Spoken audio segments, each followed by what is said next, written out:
Почитуван заменик министер, почитувани колеги пратеници. Денес пред нас е предлог законот за дополнување на законот за превоз во патниот сообраќај по скратена постапка.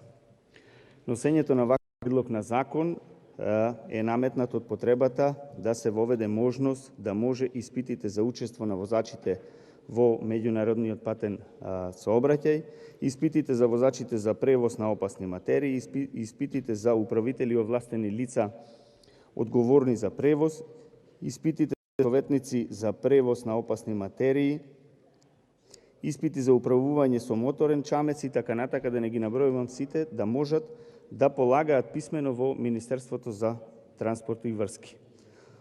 Ова настаната состојба е бидејќи, како што образложи заменик министерот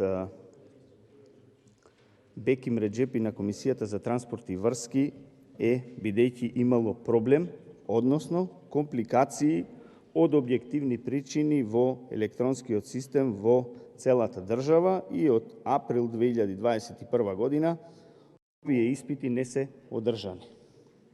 Но тука треба јасно да кажеме дека и овој проблем што е настанат со неможноста електронски да се полагаат овие испити е настанат од лошото работење и менаџирање на Министерството и на Владата на Република Македонија, тоа е затоа што се сака на секој можен начин да се оствари некој профит и поради тоа се доведовте во ситуација сега да имаме судски процес околу софтверот кој се користи за полагање електронски и во немање на решение единствен излез да представува овие испити, да се дозволи повторно да се полагаат писмено во Министерството за транспорт и врски. Треба јасно да се каже дека овој софтвер го има изработено стручњакот за софтвери што го има Република Македонија, а тоа е поранешниот генерален секретар на Владата, Драги Рашковски. Ете, тука е проблемот со софтверот и тој е тој судски процес што се води за овој софтвер.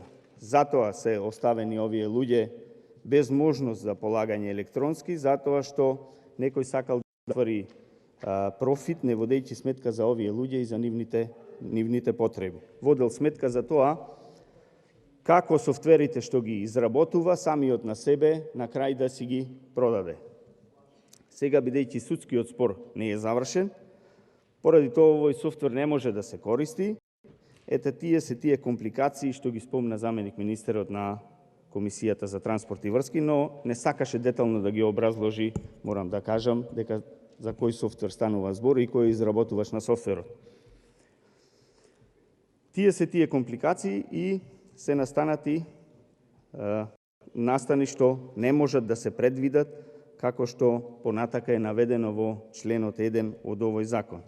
Значи, носиме закон за дополнување на Законот за превоз во патниот сообраќај, затоа што не можете да ги предвидите криминалите што ги правеше пред вашите очи вашиот генерален секретар на Влада.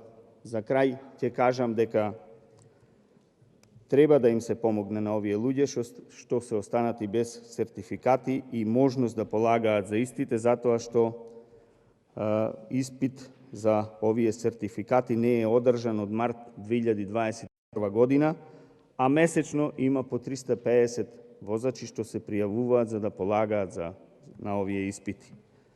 Покрај проблемите што ги имаат превозниците со скапите горива кои што ги плаќаат, ова е дополнителен проблем што немаат сертификати, а немаат ниту да полагаат за истите.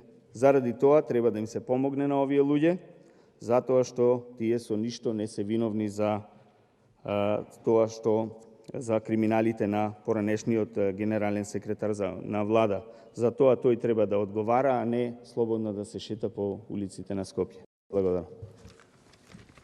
Реплика заменик